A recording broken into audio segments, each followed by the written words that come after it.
Salut mes amis, cette image accompagnée de la chanson de Céline Dion, My Heart Will Go On. Avez-vous déjà deviné de quoi il s'agit aujourd'hui? Exactement, le Titanic. Pas le film, mais le véritable navire et son naufrage. Car l'histoire derrière cela continue, non sans raison, de fasciner beaucoup de gens.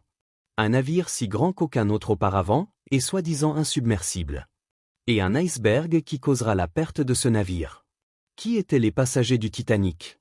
Comment se sont déroulées les dernières heures à bord? Et pourquoi cette histoire est-elle encore si connue aujourd'hui?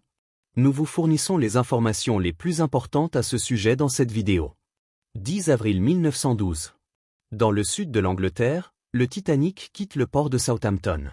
C'est son voyage inaugural, donc le premier voyage régulier en tant que navire à passagers. Le Titanic est le deuxième de 3 nouveaux navires de la compagnie maritime britannique White Star Line. L'Olympique, presque identique, a été lancé quelques mois auparavant.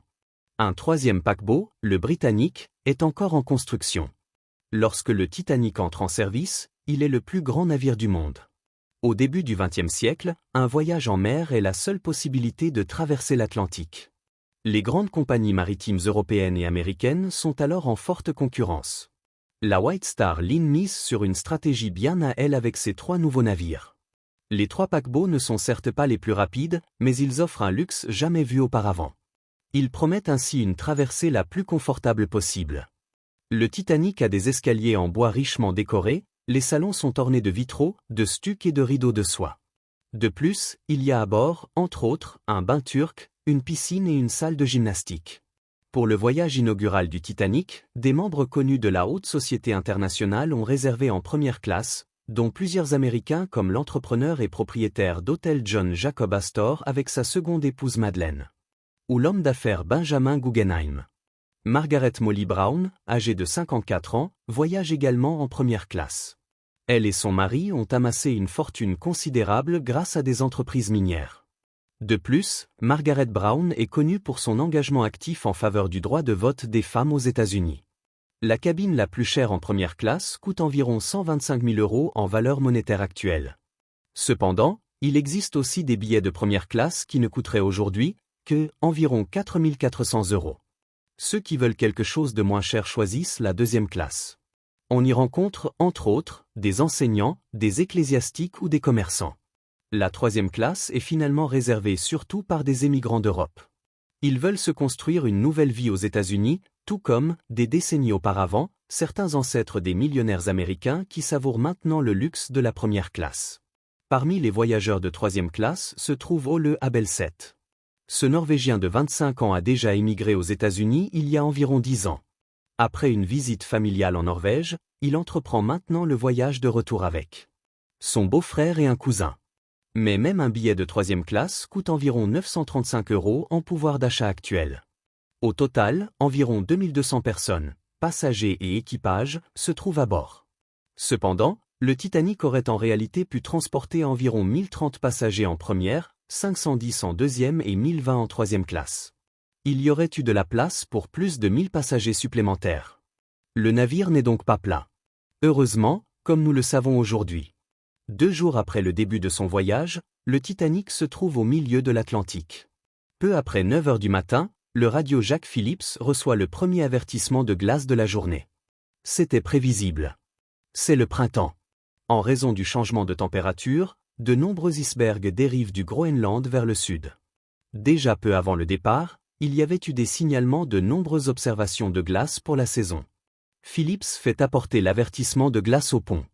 Le commandement y est assuré par le capitaine Edward Smith, un marin expérimenté.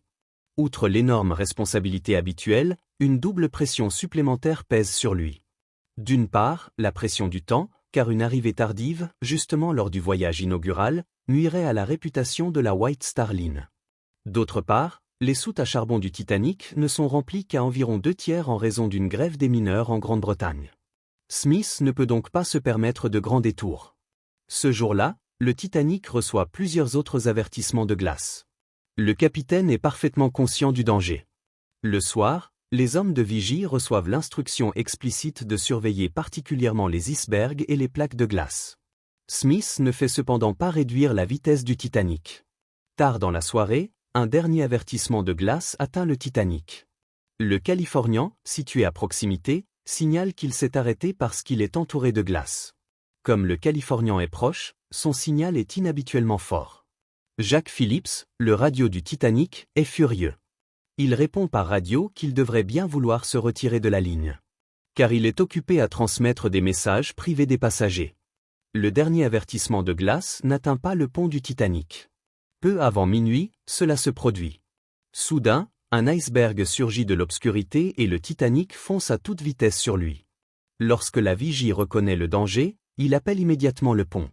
Il faut agir vite maintenant. Le premier officier, William Murdoch, qui a le commandement sur le pont à ce moment-là, le sait aussi.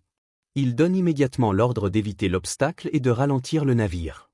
Mais la manœuvre arrive trop tard. À 23h40, le Titanic heurte la masse de glace avec son côté tribord. Des blocs de glace tombent sur le pont. Pire encore, sous l'eau, l'iceberg endommage la coque du navire à plusieurs endroits. L'eau commence à s'infiltrer. La situation est dramatique. Malgré tout, la plupart des passagers restent d'abord détendus. Surtout en première et en deuxième classe, beaucoup n'ont presque pas ou pas du tout perçu la collision. Plus tard, des témoins oculaires rapportent que certains passagers jouent même au football avec la glace sur le pont du navire. Environ 40 minutes après que le Titanic ait heurté l'iceberg, plusieurs membres d'équipage ainsi que l'architecte naval du paquebot de luxe examinent les dégâts. Il est déjà clair, le navire va couler. Le capitaine Smith donne l'ordre de mettre les premiers canots de sauvetage à l'eau. Le problème, beaucoup de gens sont convaincus que le Titanic ne peut pas couler. Ils refusent de monter dans les canots. Le rôle de l'orchestre du navire y contribue peut-être aussi. Les 8 musiciens jouent, sur ordre du capitaine Smith, quelques airs joyeux pour calmer les passagers et prévenir la panique. Mais cela contribue probablement aussi au fait que beaucoup de personnes présentes ne réalisent pas du tout la gravité de la situation. De plus, l'un des officiers n'autorise que les femmes et les enfants à monter dans les canots de sauvetage, même s'il y aurait de la place pour plus de personnes. Les canots sont donc en partie peu occupés. Dans l'un d'eux, il n'y a que 12 personnes. Il y aurait eu de la place pour jusqu'à 40 personnes. Indépendamment de cela, il y a beaucoup trop peu de canots de sauvetage. Le Titanic n'emporte que 20 canots de sauvetage. C'est certes un peu plus que ce qui est officiellement prescrit, mais cela suffit à peine pour 1200 personnes, soit un peu plus de la moitié des personnes à bord. Pendant ce temps, Jack Phillips et son collègue radio envoient sans cesse des appels de détresse à d'autres navires. À minuit 43, ils reçoivent une réponse qui donne de l'espoir. Le Carpathia, un autre paquebot britannique, signale qu'il se dirige à toute vitesse vers le Titanic. Cependant, le Carpathia aura encore besoin d'environ 3h30 pour atteindre le lieu du désastre. Les autres membres d'équipage doivent aussi réagir rapidement. Les stewards courent dans les couloirs et frappent aux portes des cabines, aident à mettre les gilets de sauvetage et envoient les passagers en haut. Il n'y a pas de système d'alarme électronique sur le Titanic. Dans cette situation, la différence entre les classes sur le navire devient particulièrement évidente. La première et la deuxième classe disposent de beaucoup plus de stewards que les passagers de troisième classe. De plus, souvent, les émigrants de troisième classe ne comprennent pas l'anglais. Cela retarde aussi l'évacuation. Un autre problème fatal ? Le navire est construit de telle sorte que les passagers de troisième classe ne peuvent normalement pas accéder seuls au pont supérieur, c'est-à-dire là où se trouvent les canaux de sauvetage.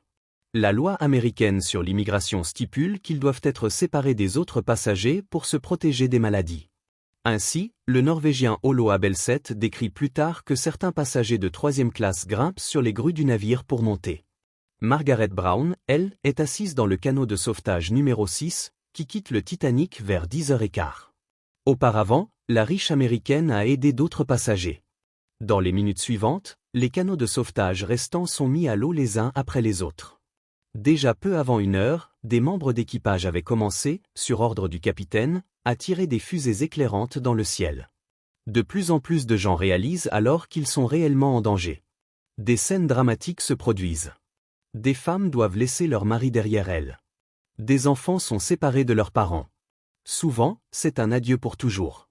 L'équipage du Titanic descend le dernier canot de sauvetage vers la surface sombre de la mer. Ceux qui réussissent à quitter le Titanic sont principalement des passagers de première et de deuxième classe.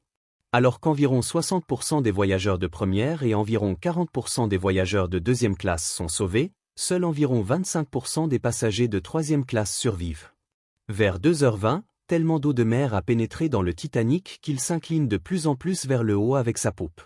Le navire se brise en deux au milieu, la poupe se redresse encore une fois verticalement et lentement les deux parties coulent au fond de la mer.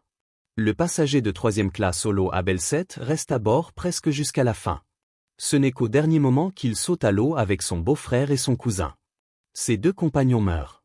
Lui-même parvient à se réfugier dans un canot pliant. Plus d'une heure après le naufrage du Titanic, le Carpathia arrive sur les lieux du désastre. Immédiatement, l'équipage du paquebot commence à embarquer les femmes, les enfants et les hommes dans les canots de sauvetage. Au plus tard à 9h, tous les survivants sont à bord du Carpathia. Au total, environ 700 personnes peuvent être sauvées. Tous les autres trouvent la mort. Encore à bord du Carpathia, en route pour New York, Margaret Brown fonde un fonds d'aide pour les survivants du désastre qui ont tout perdu. Elle dirige le fonds jusqu'à sa mort en 1932. Ole Abelset travaille comme fermier aux États-Unis après le désastre. Il meurt en 1980 à l'âge de 94 ans. Peu après le naufrage, une commission d'enquête américaine et une britannique sont chargées d'enquêter sur la cause de la catastrophe. Officiellement, les enquêtes concluent qu'aucune négligence ne peut être reprochée à l'équipage du Titanic. Pas même au capitaine Smith, qui a coulé avec son navire et n'a pas survécu à la catastrophe. Jusqu'à aujourd'hui, les discussions sur les causes de la catastrophe ne cessent pas. Le capitaine aurait-il dû naviguer plus lentement? La pression pour arriver à l'heure à New York était-elle trop forte? Le dernier avertissement de glace, qui n'a jamais atteint le pont, aurait-il pu changer le cours des événements? Même s'il existe de nombreuses opinions à ce sujet, aucun jugement définitif ne peut être rendu. Le naufrage a été sous les feux des projecteurs immédiatement après la catastrophe. Un mois seulement après le désastre, un court film muet sur le naufrage du navire, intitulé « Saved from the Titanic », sort. La particularité, le rôle principal est joué par l'actrice Dorothy Gibson, qui était elle-même à bord du Titanic. De nombreux autres longs métrages, articles de journaux, romans et témoignages oculaires suivent. Lorsque l'épave est finalement retrouvée au fond de la mer en 1985 après de longues recherches, le Titanic revient une fois de plus au centre de l'attention. Ces images font à nouveau le tour du monde. Et puis vient le célèbre long-métrage de James Cameron, qui attire des millions de personnes au cinéma. Moi y compris, d'ailleurs. En juin 2023, le Titanic se retrouve une nouvelle fois au centre de l'attention médiatique. Dans un petit sous-marin, 5 personnes veulent visiter l'épave du célèbre navire à 3800 mètres de profondeur. Mais le sous-marin a un accident et les 5 occupants meurent, à quelques centaines de mètres du Titanic. Le mythe du Titanic continue de fasciner les gens aujourd'hui, plus de 100 ans après la catastrophe. Le luxe extravagant du navire, les passagers qui étaient un reflet de l'ordre social de l'époque, ainsi que la technique soi-disant supérieure qui a finalement été victime de la nature. Ce sont toutes des raisons pour lesquelles le Titanic continue d'exercer une grande fascination sur de nombreuses personnes. Mais qu'en pensez-vous? Pourquoi le naufrage du Titanic est-il encore si connu aujourd'hui? N'hésitez pas à l'écrire dans les commentaires ci-dessous et ici à côté de moi, vous trouverez autres vidéos passionnantes sur notre chaîne. N'hésitez pas à y jeter un coup d'œil. Merci d'avoir regardé et à la prochaine fois.